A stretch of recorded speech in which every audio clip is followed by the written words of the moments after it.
एक बार एक राजा गौतम बुद्ध के आश्रम में आया। बुद्ध के आश्रम में बहुत भीड़ थी। राजा ने आग्रह किया कि वह एकांत में उनसे कुछ कहना चाहता है। बुद्ध बोले, यहीं कहो जो भी कहना है। राजा ने कहा कि मैं संन्यास लेना चाहता हूँ। यह सुनकर बुद्ध थोड़ा सा गंभीर हो गए।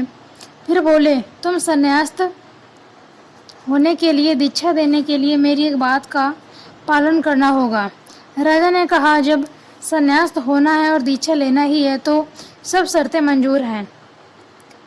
बुद्ध ने आदेश दिया कि अपने कपड़े उतारो, जूते उतारो और नग्न हो जाओ और अपनी राजधानी के राजमार्गों पर स्वयं को जूते मारते हुए चक्कर लगाते हुए आओ। राजा ने वही किया। वह नग्न होकर स्वयं को जूते मारते हुए राजधानी के सड़कों पर दौड़ने लग गया।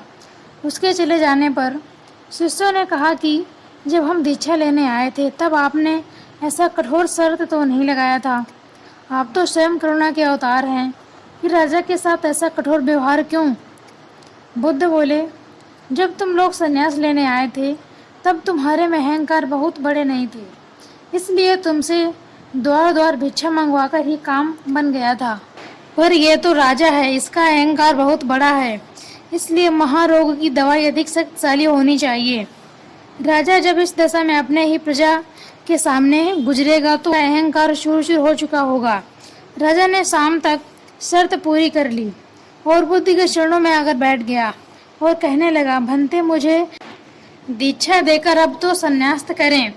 बुद्ध ने राजा के सिर पर मुकुट रखा और कहा कि अब तुम्हें संन्यास लेने की जरूरत नहीं है। जाओ और स्वामी भाव छोड़कर सेवक भाव से राज्य करो। अब तुम एक राजा नहीं बल्कि राजसी हो चुके हो। एक बार गौतम बुद्ध सुनसान रास्ते पर अपने शिष्यों के साथ अकेले जा रहे थे। तभी अचानक एक पेड़ के किनारे एक आदमी आया। उसने बुद्ध और उनके शिष्यों को आगे बढ़ता देखकर जोर जोर से हंसने लगा।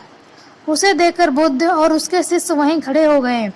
फिर वह उनके पास गया और खूब उनको भला बुरा बोलने लगा, उनके कपड़ों के बारे में, उनके सिद्धांतों के बारे में।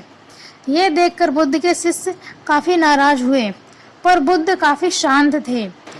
यह सब देखकर उनके शिष्य को बहुत गुस्सा आया और उन्होंने बुद्ध से पूछा, आप इसको जवाब क्यों नहीं देते हैं? फिर भी बुद्ध ने कुछ नहीं कहा। तभी एक शिष्य बुद्ध को छोड़कर जाने लगा और बोला, राह चलते हुए हमारी कोई भी बेइज्जती कर जाता है और आप कुछ नहीं बोलते हैं। तो बुद्ध ने मुस्कुराकर जवाब दिया, अगर तुम्हें कोई तोहफा देता है, अगर तुम उसे नहीं लेते हो तो वह तोहफा किसका होता है? शिष्य ने जवाब दिया, जब मैंने उस तोहफे को लिया ही नहीं तो वो तोहफा उसी का होगा जिसने हमको दिया है। तो बुद्ध ने कहा, ठीक उसी प्रकार हमने उसकी बातों को एक्सेप्ट नहीं किया।